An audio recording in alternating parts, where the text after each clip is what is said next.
জুলাই গণঅভ্যুত্থানের সাথে আইন মন্ত্রণালয়ের উপদেষ্টা হিসেবে দায়িত্ব পালনের সময়ে কি কি কাজ করেছেন তা তুলে ধরেছেন আইন উপদেষ্টা অধ্যাপক আসিফ নজরুল। রোববার রাত 12:15টার দিকে নিজের ফেসবুক অ্যাকাউন্টে একটি পোস্ট দেন তিনি। সেখানে নিজের কাজের বিস্তারিত তুলে ধরেন অন্তর্বর্তী সরকারের এই প্রভাবশালী উপদেষ্টা। নিজের কাজের বিবরণ দিয়ে দীর্ঘ স্ট্যাটাস দিয়েছেন এই উপদেষ্টা, যেখানে তিনি জুলাই গণঅভ্যুত্থানের আকাঙ্ক্ষা পূরণে 22টি আইনি সংস্কার, 15টি প্রাতিষ্ঠানিক সংস্কার এবং 24,000-এর বেশি হয়রানিমূলক মামলা প্রত্যাহারের পাশাপাশি গণহত্যার বিচার এবং 3 গুণ দৈনন্দিন কাজের দাবি করেছেন।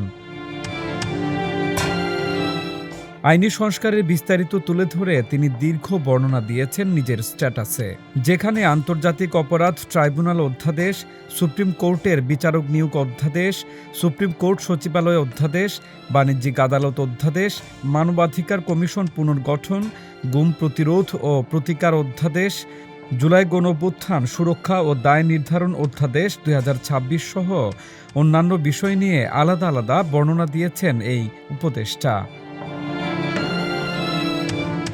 ফেসবুক স্ট্যাটাসে প্রাতিষ্ঠানিক সংস্কার ও ডিজিটালাইজেশন বিষয়ে তিনি জুডিশিয়াল সার্ভিসের স্বাধীনতা, তথ্য ও সেবা কেন্দ্র স্থাপন, কেন্দ্রীয়ভাবে আদালতের কর্মচারী নিয়োগ, দুর্নীতি প্রতিরোধ কার্যক্রম, প্রসিকিউশন মনিটরিং সেল, বিচার কার্যক্রম ডিজিটালাইজেশন, ফ্যামিলি কোর্ট ও আইন মন্ত্রণালয়ে ডিজিটালাইজেশন নিয়ে বিস্তারিত ব্যাখ্যা দিয়েছেন।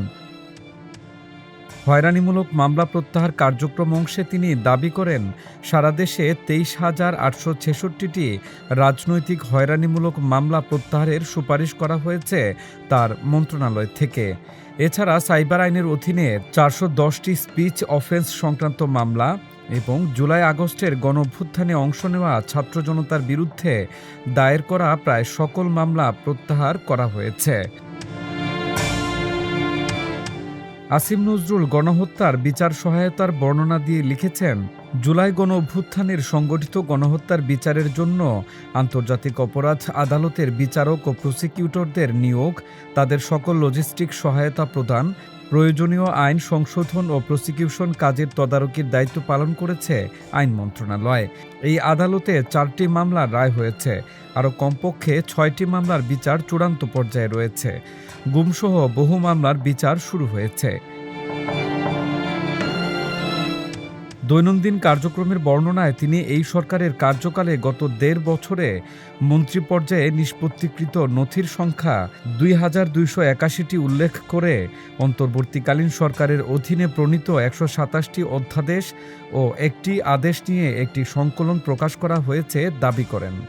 এছাড়া ফ্যাসিস্ট আমলে নিয়োগকৃত সকল আইন কর্মকর্তা পালিয়ে যাওয়ার কারণে গত 1.5 বছরে বাংলাদেশের ইতিহাসে রেকর্ড সংখ্যক আইন কর্মকর্তা প্রায় 5,500 নিয়োগ করতে হয়েছে তিনি দাবি করেন তার স্ট্যাটাসে।